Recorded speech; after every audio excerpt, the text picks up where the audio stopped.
Der Isaac ist so schnell gewachsen, wie eine Rakete. Genau wie du.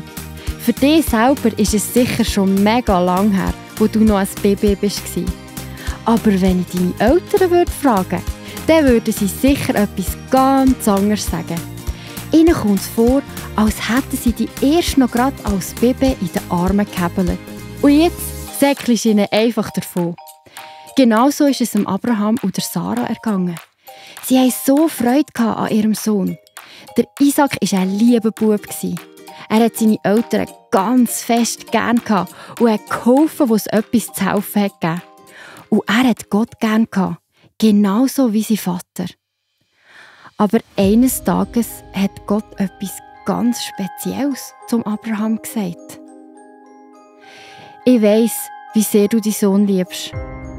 Aber gleich musst du etwas für mich machen, was ganz traurig ist. Gib mir deinen Sohn zurück. Er soll zu mir in den Himmel kommen. Es ist das Beste, dass er jetzt sterben muss und zu mir kommt. Was sagst du da, Gott? Ich kapiere es nicht. Du hast mir doch ein Versprechen gegeben. So viele Nachkommen wie Sterne am Himmel. Und jetzt soll ich dir meinen einzigen Sohn zurückgeben.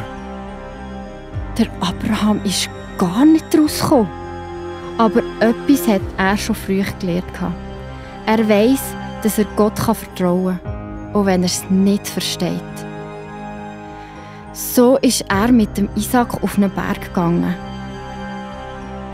Er hat alles vorbereitet, damit er den Isaac Gott zurückgeben kann. Gerade noch rechtzeitig ist die Stimme von Gott vom Himmel gekommen, die gesagt hat: «Halt, stopp, Abraham! Mach deinem Sohn nichts! Ich wollte nur sicher sein, dass du mir vertraust.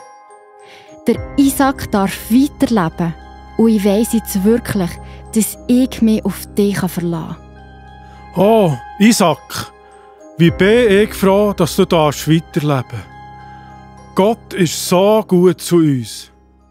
Am Schluss ist alles gut gekommen. Der Abraham war so froh. Und noch einmal hat Gott gesagt: «Abraham, ich will dich segnen. Ich werde dir ganz viel Nachkommen schenken.»